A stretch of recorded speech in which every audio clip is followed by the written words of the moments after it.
Hello, my name is Bailey K. Adams, and I have chosen Rufus Stimson as my philosopher for this presentation. Rufus Stimson is easily accredited with being one of the most influential contributors to the early agriculture education movements. Being rooted in production agricultural himself and post-secondary education, his own beliefs, coupled with his studies of Socrates, Rousseau, Pestalozzi, and Froebel, and Herbert helped shape him into an advocator, innovator, and developmentalist for early and current vocational agriculture.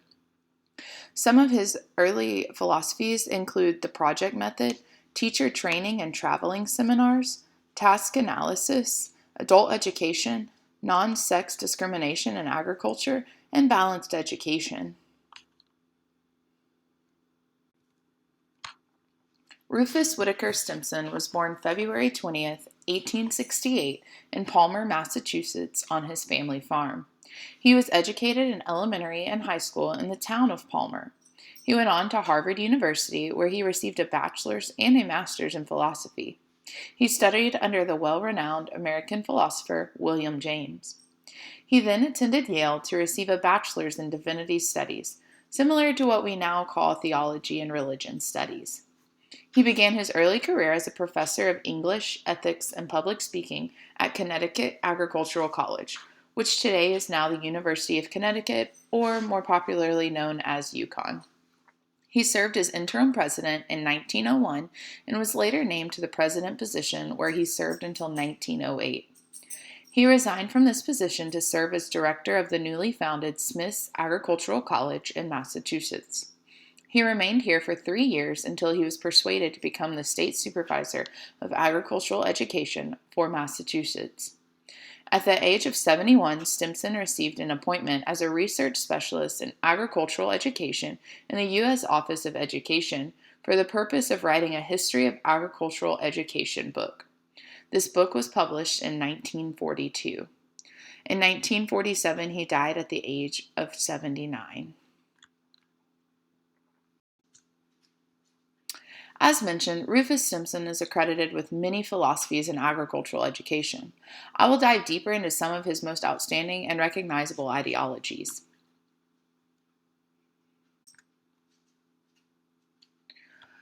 First and foremost is his accreditation for the project method. During his time as president of Connecticut Agricultural College, he was really concerned with how agriculture was being taught to the students.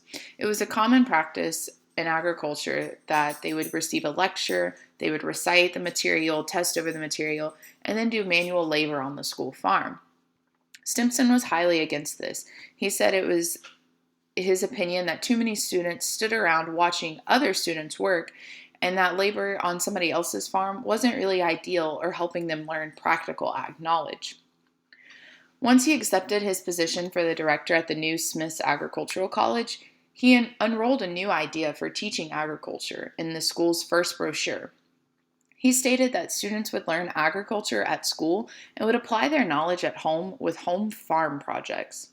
This thought was rooted deeply in pragmatism from his mentor beliefs, William James. It is sought to affirm beliefs through their practical application.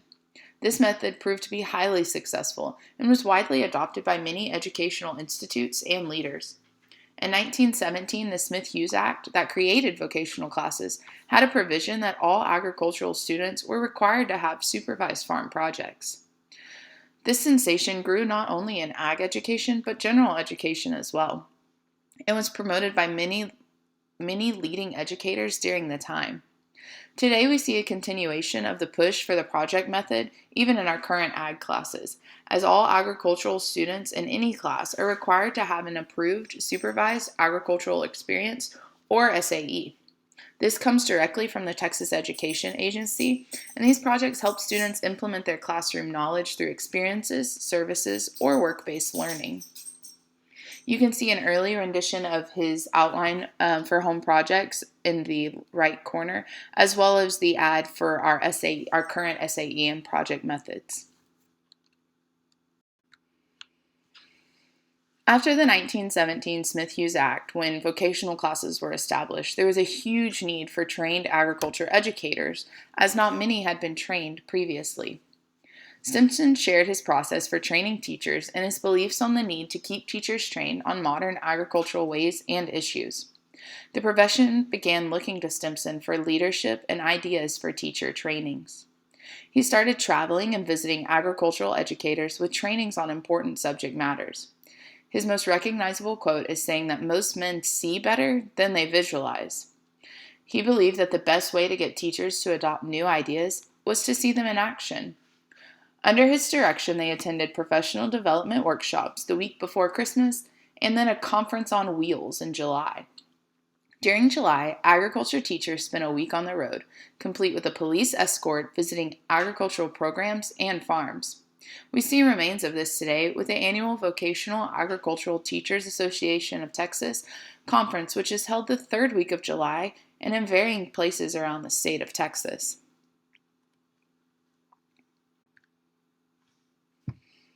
Task analysis. Stimson was the first person in agriculture to promote the idea of task analysis to develop curriculum.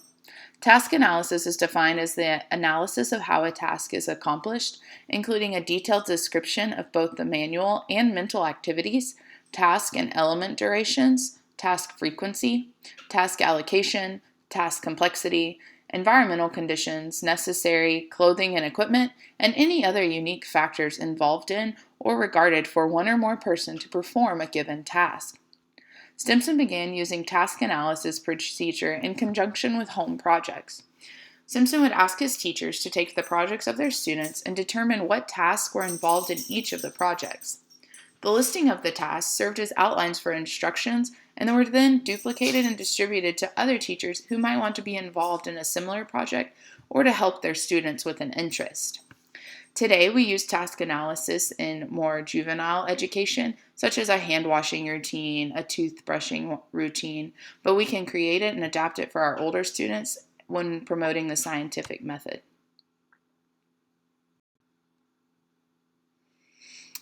Although the Federal Board for Vocational Education was slow in recognizing our need for adult education after the Smith-Hughes Act had passed, Stimson was not. He was a very early advocate for adult education. In a book by Harold Fott in 1917, Stimson was accredited with the Adult Education Program for Agriculture in Massachusetts. It was described as being designed for persons above 17 years of age who were regularly engaged in productive agriculture who devoted evenings to study at the school. This group of students included dairymen, truck farmers, and fruit growers. They would come after the day's work and to learn more about agricultural ideas and ways that they could improve their production farming. Fott described that the success was due to the fact that the state supervisor, Stimson himself, cooperated closely with each local instructor and farmer.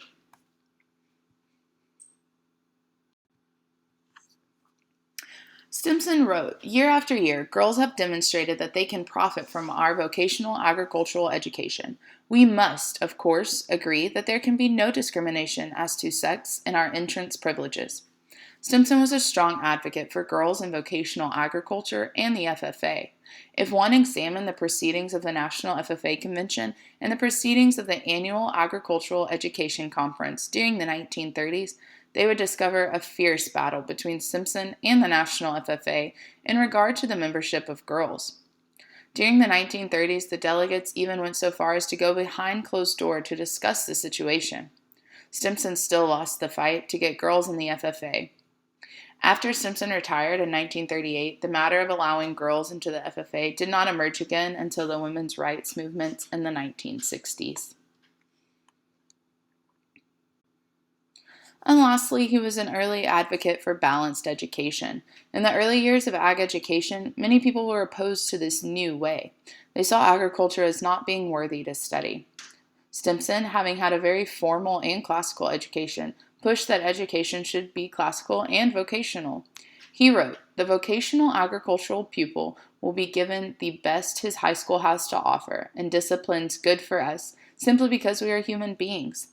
These should include mastery of the mother tongue, acquaintance with the best things that have been thought and said and done in the world, anywhere, anytime, and by anybody." Having a person with Stimson's background and training arguing for balanced education, one which included vocational education, did much to help advance this early vocational education movement. Upon study of his work, we easily see the importance of his contributions as an advocator, innovator, and developmentalist in vocational agriculture education. We have seen his approach to education succeed in both historical and current agriculture education. We utilize many of his strategies and teachings in our own classrooms in order to enhance the learning environment of our students. Many of the fights he fought early on, we still fight today. Our schools are still at risk of agriculture classrooms being taken away, and we must defend the benefits and success of our students through these programs even today.